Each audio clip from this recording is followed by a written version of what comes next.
Uttan Pristhanasana. Uttan Pristhanasana est un asana en posture du coup à 4 pattes, donc on appuie sur les genoux. Départ Vajralasana. Pour commencer, donc on va travailler la mobilité au niveau du dos et des épaules. Pour commencer, je vous invite à relâcher bien votre dos en posture de l'enfant. Faites-vous quelques respirations, posture de l'enfant avec les genoux ouverts. Donc j'inspire, j'expire, je mets mes bras le plus loin possible. Je relâche comme il faut mon dos, front au sol. Et j'inspire et j'expire dans cette posture. 10 cycles de respiration. Une fois que j'ai fait cette posture vraiment de relâchement et d'apaisement 10 fois, je vais commencer à la faire un peu en étirement. Vous allez voir que cet asana demande une grande mobilité au niveau de l'ouverture d'épaule et au niveau de l'extension au niveau du buste. Donc pour cela, vous allez vous mettre également en posture de l'enfant, sauf qu'on va utiliser un appui en méduse au niveau des mains et non pas un appui en main plate. La méduse, c'est quand on positionne ses doigts comme ceci. Donc vous allez poser vos mains le plus loin possible, posez votre front au sol et une fois votre front au sol, vous allez inspirer, mettre vos mains en méduse et expirer, laisser vos mains en méduse. Et vous allez du coup étirer de façon active sur l'expiration. Donc j'inspire et j'expire. Ma cage thoracique va venir chercher le sol. J'inspire et j'expire.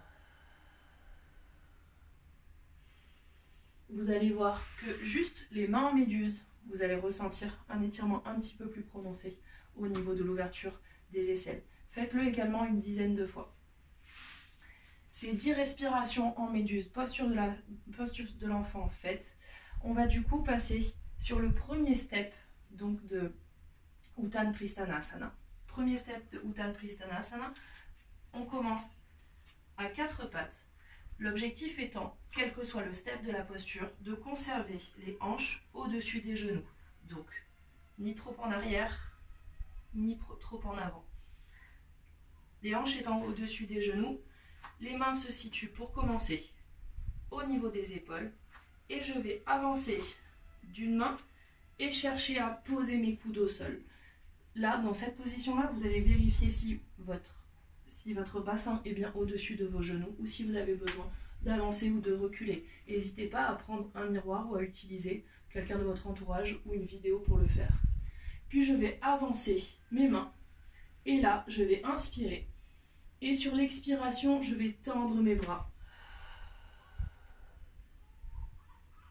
Et chercher à poser mon menton au sol, tout en gardant toujours mes fesses au-dessus de mes genoux. J'inspire. Et j'expire, je tends mes bras. Puis je tiens la posture. 5 cycles de respiration.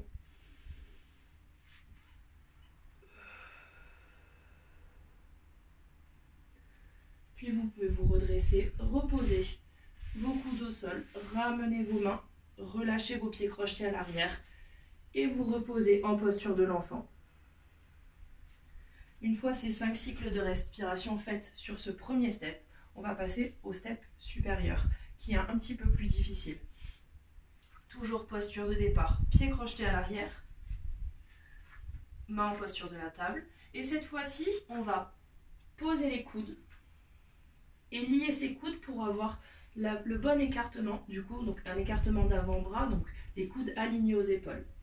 On va garder ces coudes liés et là on va inspirer et expirer, chercher à poser là aussi le menton au sol tout en gardant les fesses au-dessus de son bassin, pardon, les fesses au-dessus de ses genoux.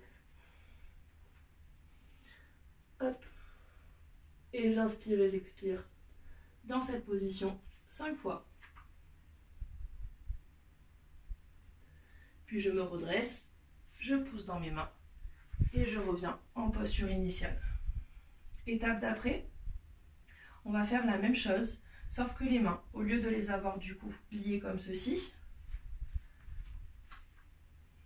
on va les avoir en namasté et on va chercher du coup à poser le namasté au niveau des omoplates. On sera donc en appui sur l'arrière du cou, enfin sur on va dire sur le triceps, sur l'arrière du coude.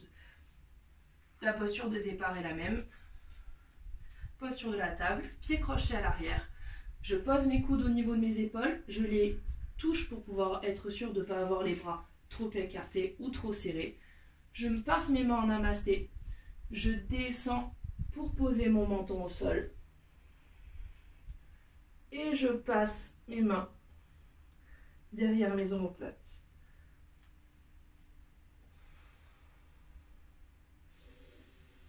Et j'inspire et j'expire 5 fois. Sur cette position, le front est au sol. Et vous allez voir que du coup, ça va encore plus s'étirer au niveau du dos. Au niveau des dorsaux, vraiment encore plus bas qu'au niveau des épaules. Pour les personnes qui sont ultra souples, je vous invite à utiliser des briques. Vous allez positionner vos briques à hauteur de là où vous positionnerez vos coudes sur cette posture-là, que ce soit coude lié ou main en namasté. Hop, les briques sont parfaitement alignées.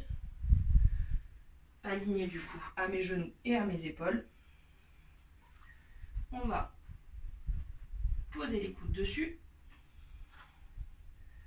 Toucher ses coudes pour être sûr qu'ils soient liés convenablement. Mettre les mains en namasté. Passer les mains au-dessus de la tête. Et hop, hop, hop.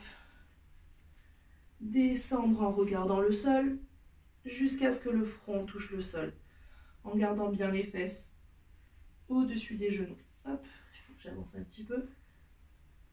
Et voilà. Et là également, je tiens du coup avec le front au sol. 5 cycles de respiration.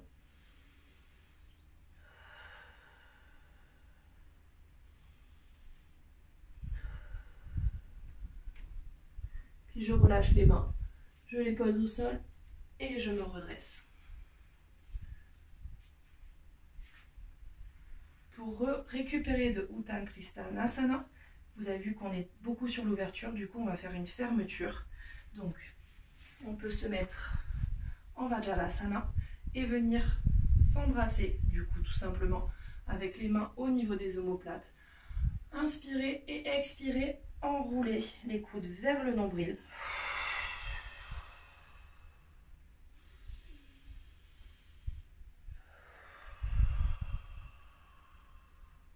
Et vous allez voir que tous les muscles du dos vont être étirés et ça va vous relâcher complètement de l'étirement que vous venez de faire en Uttanasana.